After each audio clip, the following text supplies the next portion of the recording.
Hi. Here we continue with what we were talking about, sustainable goals, and why should peace be the first sustainable goal and ecumenism the key element to achieve it. We talked previously about the cry of the children of Syria. We talked about conscience, and now I continue where I stopped. I had only 2 minutes left. I had to erase on all files to continue this. I asked once through my Twitter account to please stop the use of chemical weapons. No one can enter the town to bury the dead. The buildings, land, and above and below resources get polluted. Nobody's win, but the world loses. We owe peace to the children in Syria and all parts of the world that are in war. Gaza, Palestine, etc. The essence of world peace is the respect and abiding to the Creator's Decalogue given to most faith in the world. This Decalogue was summarized in one simple sentence by the Word incarnate. Respect and love the Creator by respecting and loving others as you will respect and love yourself. The Creator gave us a spirit in His likeness by substance and design. Imagine that. For us to instruct, love, and perfect in our life journey. For we are these spirit stewards, the ones left in charge of it. He made us masters of creation, animal, vegetables, and minerals, because He gifted us with the spirit that only humanity carries, since He gave us the sapiency that can be carried only by the wondrous human brain, a tool not only for the survival of the body, but also for learning through reasoning, discernment, and sophistication of ourselves. We are stewards of all creation. What a big fail we have done carrying this holy task. For we try to destroy by the sword our difference made by God to humble us to our own stupidity. He gave us those differences as a contribution to the enlightenment of our humanity with knowledge of our brethren and whatever they have learned in their region that could help with the advancement of the world. The giving of these 3 holy books, the Torah, the Holy Bible, the Quran, was to give a standard measurement of parameters as if in a blueprint to direct humanity to sophistication, their souls to the heavenly citizenship, and the world that constitutes their habitat to protect it, for it constitutes the human race only paradise and source of life. I hope, but with this speech, to remove the blindfold from the world's leaders who came up with 17 sustainable goals for the world betterment. This was a commendable effort, yet the organizational priority of them was detached from heavenly wisdom. Let's rearrange them accordingly to God's will. The first goal is peace. Without peace, nobody can think, build, or develop anything. So this peace has to come with nuclear and chemical disarmament. The second goal, medical care. Third, zero hunger. 4, clean water and sanitation. 5th, shelter for all. 6, clean and affordable energy, no nuclear energy that pollutes us. What do you do with your nuclear waste? Quality education, where moral and academic instruction become our basic and most important need. 8, economic development by redesign of the traditional ideologies of socialism, communism, and capitalism.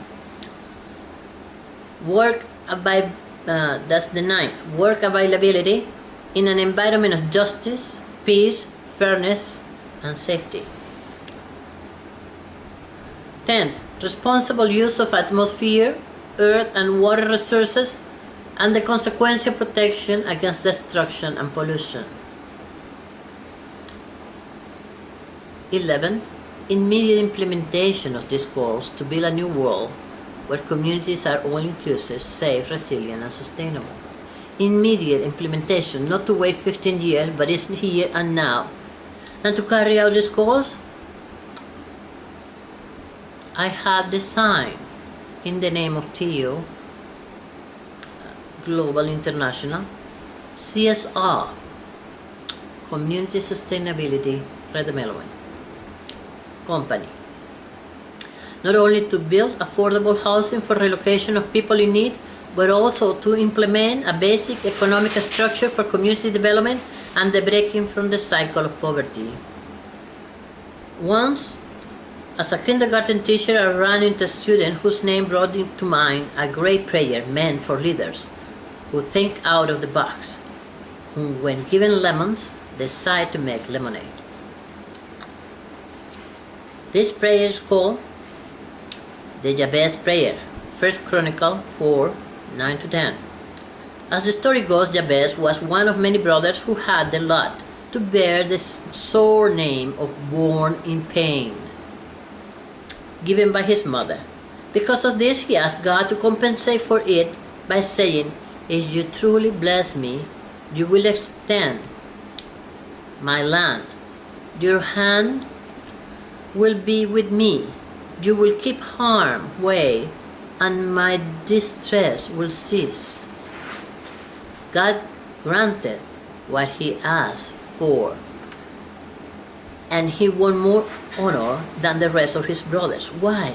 Because he asked for prosperity and the righteousness of God's presence and protection in all he did, so he will cause no pain to no one else. This is the basic principle of leadership. It is so hard to follow suit, because political and community leaders are forbidden to talk about religion or God in the public arena. The world standing and where it is heading in the political economical arena is a direct response of leaders acting on a chaos response mode. They must change from being reactive to being proactive by making peace with the elements provided by God's instruction for the sophistication of the spirit and the enlightenment and wisdom of the mind. The search for wisdom is a right and a duty of leadership, and it is not limited to a particular ethnicity or nation. God's wisdom, love, righteousness, and love is found in the holy books of the three main religions of the world: the Torah, the Holy Bible, and the Quran. These holy books agree in one marvelous Creator who placed in us alone the spirit of His likeness with an intellectual capacity beyond any species. Therefore, the belief of a supreme being giving us a soul to be discerning masters and stewards of all creation should be the foundation of humanity's conscience. Without this universal parameter, the definitions of right and wrong will be nothing more than a matter of personal opinion, leading our global institutions and governments to societal chaos and decimation. Responsible leadership leads to asking for wisdom, knowledge, discernment, and protection from error, so we will not be detrimental to our own existence. The suffering of humanity is actual. Children's well-being, literacy, education, and learning skill development translate to the advancement of humanity and the prosperity of the respective countries. To transform the Sustainable Development Goals from a wishful utopia to a global reality of responsible leadership, we must act now. For this reason, I was moved to create CSR International to help countries to help themselves. My first priority is those in the Arab region, children of war.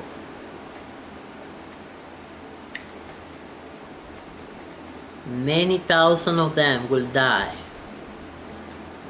by war, bombing, famine, homelessness, whether in Syria, in Palestine, in Gaza, Iran, you name it.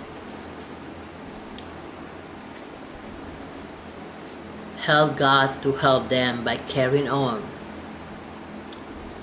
this duty and this right to enlighten yourself with a theocratic conscience. Let's provide them with the peace first, and then help them by fulfilling their basic needs and beyond. Thank you very much.